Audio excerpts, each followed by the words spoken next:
Hi everyone, the Spiderman here. Well, for the last couple of days, my lovely subscribers have been asking me to do a tour video of my collection.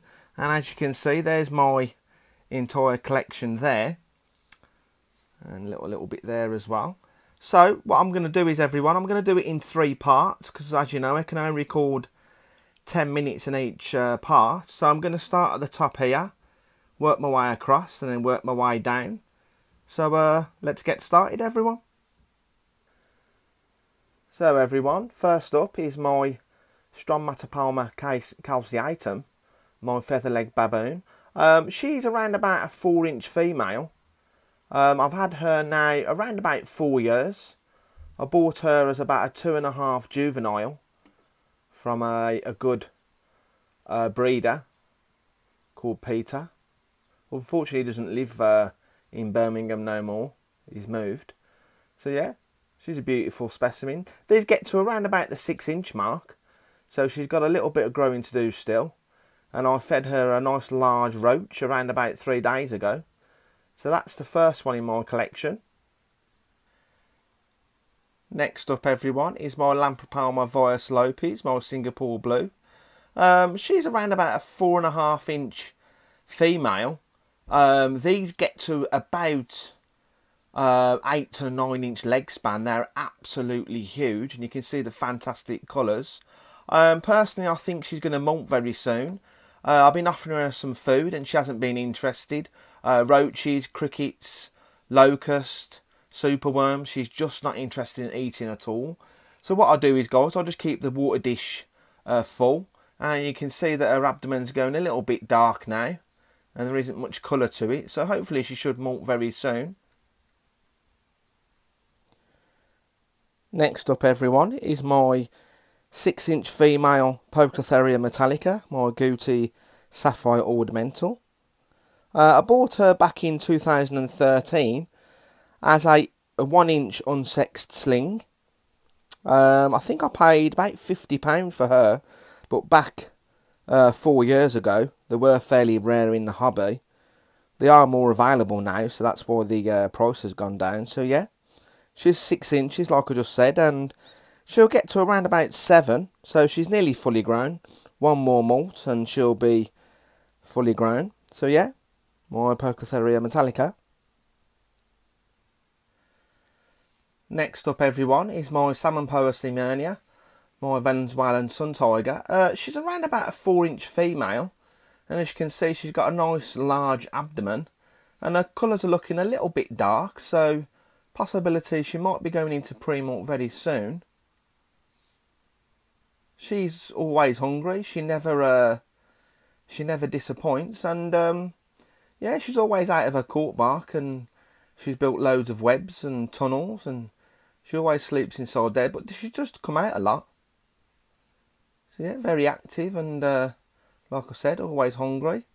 Or Salmonpoa simernia, Venezuelan sun tiger. Next up, everyone, is my 2 Bumba cabalcas, Brazilian redhead tarantula. Both unsexed, and there's the other one just in its burrow there. This one, I reckon this one could be a male, and this one could be a female, but yeah, I could be wrong. They're always digging tunnels and messing up the water dish. I have to fill it up probably about 3 times a week. So yeah, they're got a nice appetite and nowhere near fully grown just yet. And there's the other one down there. Next up, everyone, is my I hirsutum. Female, very, very aggressive. I've only got to take the lid off and her fangs are coming out, her legs are up in the air. You know, she's a typical female. Very, very, very skittish, very moody. When I feed her, I have to just put a roach or a red runner in. Dubia roach, sorry, and just put the lid back on and let her grab it in her own time. She's around about a 3.5 to 4-inch female. Recently molted about 5 or 6 weeks ago. So yeah, very, very aggressive. Next up, everyone, is my unsexed specimen, Artemis. I think I need to change that name. I think it wasn't available in the hobby. Well, they never chose that. They changed it back to the normal name. Yeah, sorry I can't get a decent shot of him or her. Personally, I think it could be a female. It is growing very, very slowly. So, yeah. Next up, everyone, is my freshly malted Avic Minitrix. She molted around about 3 days ago. I was going to do a video today of her, but I might as well just put it in the tour collection.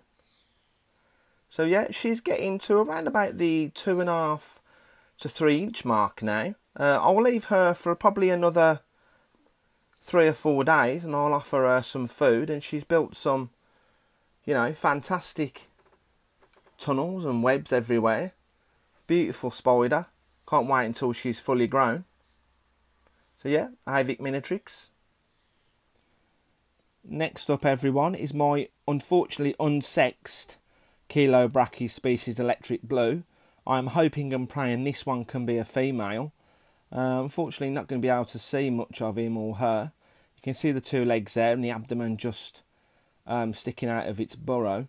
It was out just a minute ago and I just unfortunately disturbed it. So yeah, around about 2.5 inches. So I'm really hoping and praying this is a female. So yeah, Kilo Brachy species Electric Blue. So everyone, next up, we all know what this one is, everyone.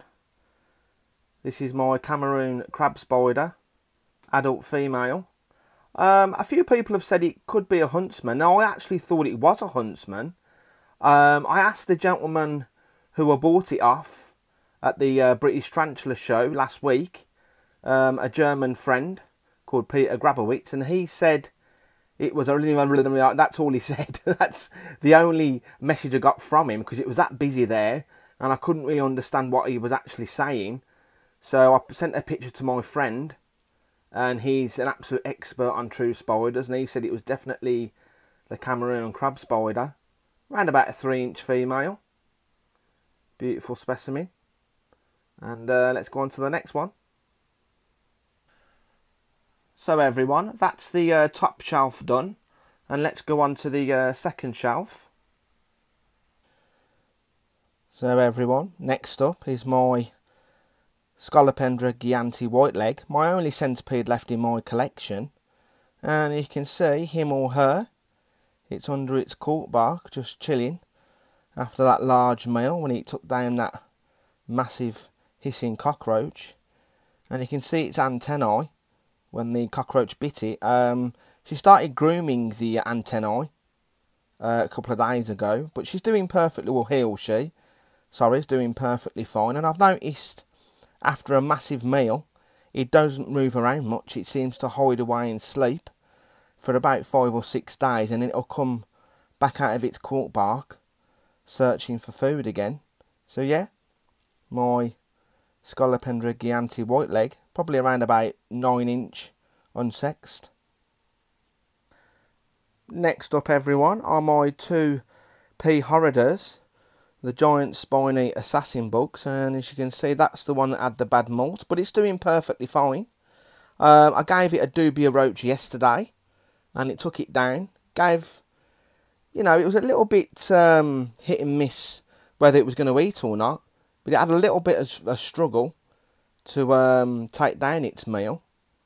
But yeah, them 2 are doing perfectly fine. Just filled up the water dishes about 5 minutes ago. So yeah, they're doing perfectly fine. This one took down a large dubia roach as well, with no problems at all. So yeah, let's go on to the next one.